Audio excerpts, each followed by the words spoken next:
You can try to fight it, but you know how that'll turn out. Lock and load, old buddy. Let's have some fun while we've still got the chance.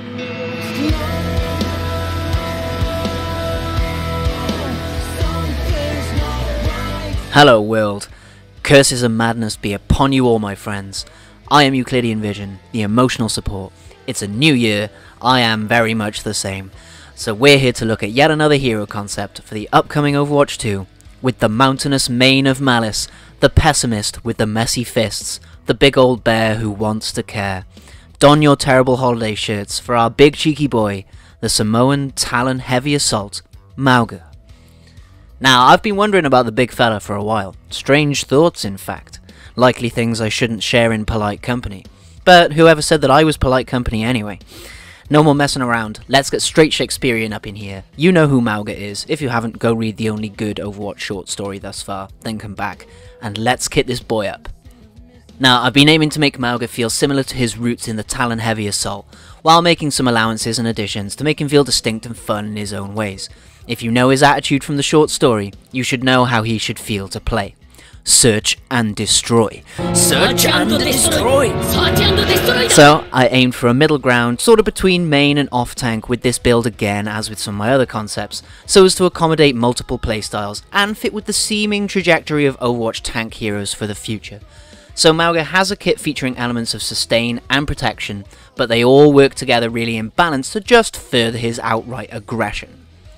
So, wielding his two favourite Gatling guns, Buddy and Beloved, Mauga is set to bring the heat with a synergistic kit built around the sophisticated manipulation of a fluctuating resource system that lets you fucking shoot motherfuckers. A lot. Sly and dangerous, boys. Sly and dangerous. So this build is most definitely a bruiser, and hopefully will end up feeling like a mix somewhere between Roadhog, Zarya and Orisa. But as a ranged barrier-wielding tank, Mauga isn't going anywhere above 400 HP while I've got anything to say about it. But 200 of that can definitely be armor to ensure we bring the thickness. And to keep up that trend, we'll give him a hitbox somewhere between our piggy friend and the heavy boy, but with nothing holding back his glorious locks and that adorably roguish grin. And so on to the fun stuff, starting with Buddy and Beloved, a pair of scaling fire rate projectile Gatling guns, like Orisa's fusion driver, that have no ammo capacity, but are managed like everything else in Mauga's kit via an overheat system.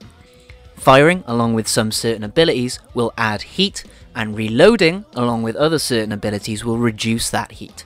Reaching 100% heat will prevent Mauga from being able to fire until his weapons have been cooled, whether naturally or forcefully, but heat will stay at 100% for 2 seconds if nothing is done about it at all. Stats for the guns are alongside, but the most distinctive things you need to know is that the fire rate and spread scale with heat, gaining 15% heat per second while firing, and scaling from 8 to 20 rounds per second, meaning maintaining a level of heat is important to keep your damage up. And Mauga is slowed while firing, but not during the weapon's spin-up time. The primary fire does use both guns, and should start somewhat weaker than Orisa's fusion driver at low heat, but then surpass its damage output at high heat. So it should be pretty clear already that managing your heat is key to getting the most out of Mauga, so if you're finding it all a bit much, let's chill you out with a nice simple one, his cooling tanks. Mauga's reload removes 40% heat over a second, allowing you to control your fire rate and keep your guns active. It is important to note as well, no other ability can be active while the cooling tanks are reducing heat. And so, of course I was lying when I said that this was simple, because I can't just not make a reload mechanic if I think of one, which brings us to thermal shock. If you hit 100% heat, and cool all the way to 0 heat with just the cooling tanks in one action, Mauga will emit an ice quake around him in an AoE, damaging and instantly slowing enemies to 50% of their current movement speed, which slowly will decay back to normal. Be grateful I didn't make it freeze people, because I was going to do that. It even could still. We'll see. That's the beauty of hero concepts. They can be as fluid as you really want them to be. Like, it'd be nice to have that feeling with the actual game at times, but I digress. It doesn't really matter. This is all for fun. So we're going to move on to Mauga's alt fire, the actually simple piece of the kit, maybe. This one is Mauga's personal barrier. And this should feel way more like Brigitte's barrier than Reinhardt's, with a low 400 HP, meaning it's designed to be feathered in order to keep yourself up Okay, I was kind of lying about it being simple again.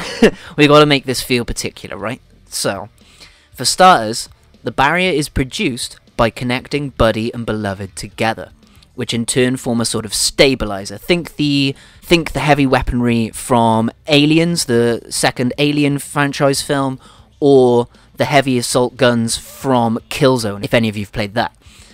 The idea being turning your two guns into one gun with a stabilizer, which removes any spread from Mauga's remaining active weapon. And it also reduces the heat gain to 10% per second because we're only using one gun.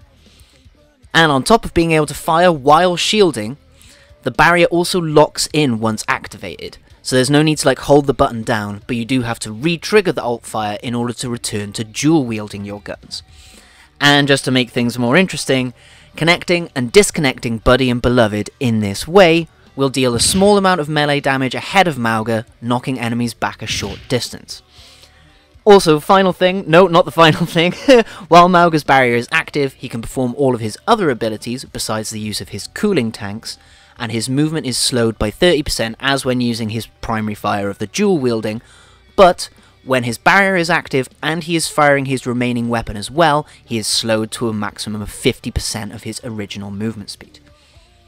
The final piece of this puzzle, I knew there was something else, comes with the barrier's reflective property, which only triggers at maximum heat. So at 100% heat, your barrier actually also reflects anything that damages it.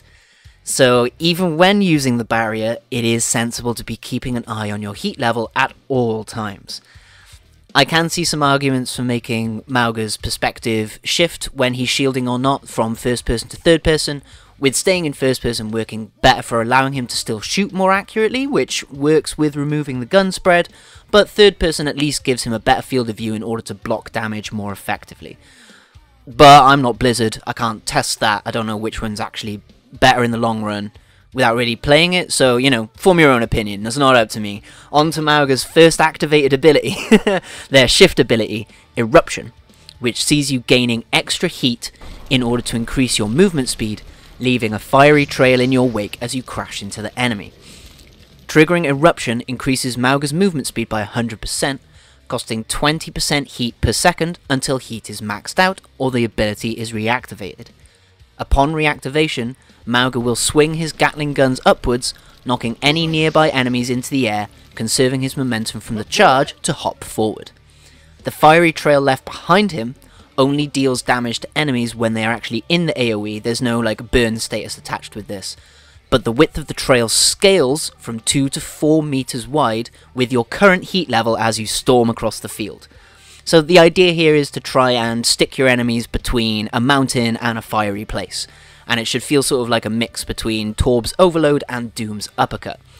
But while you can still shoot during Eruption, this will obviously shorten its duration, but it'll increase the width of the fire trail and your fire rate faster, so it all depends on what you want to use Eruption for in the moment. And obviously, managing your temper to avoid eruptions is a difficult thing, and so is managing heat along with health.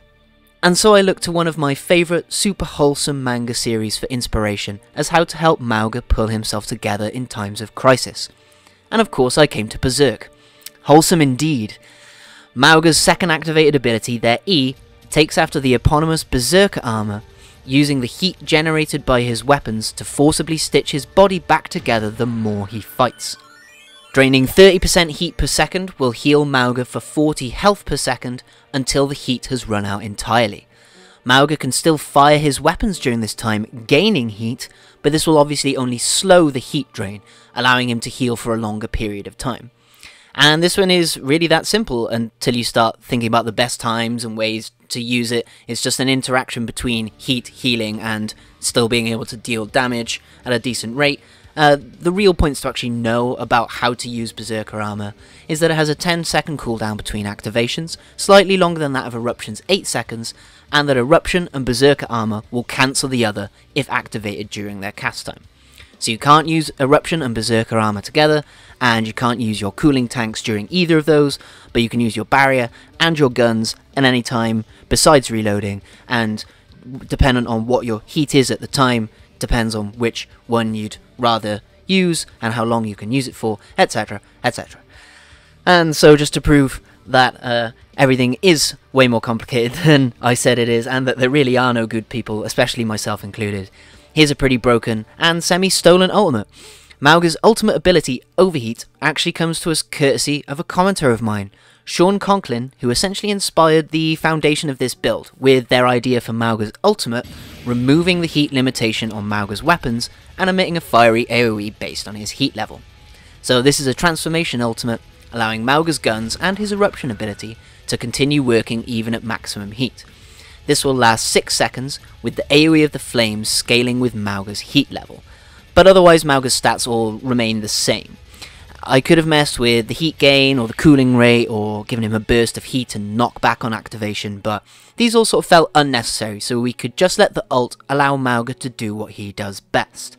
Somewhere between rage and serenity we find focus. And forgetting your troubles, the heat upon your back, to just let loose, is a powerful thing. This leaves room for Mauga's guns to just do the talking, and can provide something of a relief for the Mauga player, so as to not have to worry about their heat, and concentrate on mowing fools down. I believe this still makes Mauga ultimately really skill expressive in all the aspects of this build, resource management and mechanical prowess combining together to show that the brutish among us are not destined to be devoid of thought. And with that, I feel there's really little left to say, except put Mauga in the game now please Blizzard. Thanks, let us have some fun while we still have the chance, because Overwatch 2 is still quite a ways away at this point it seems. Until then, this is the best that I can offer. So I hope you enjoyed yourselves today, guys. Thank you for staying with me till this point if you are still here. I've been Euclidean Vision, the emotional support.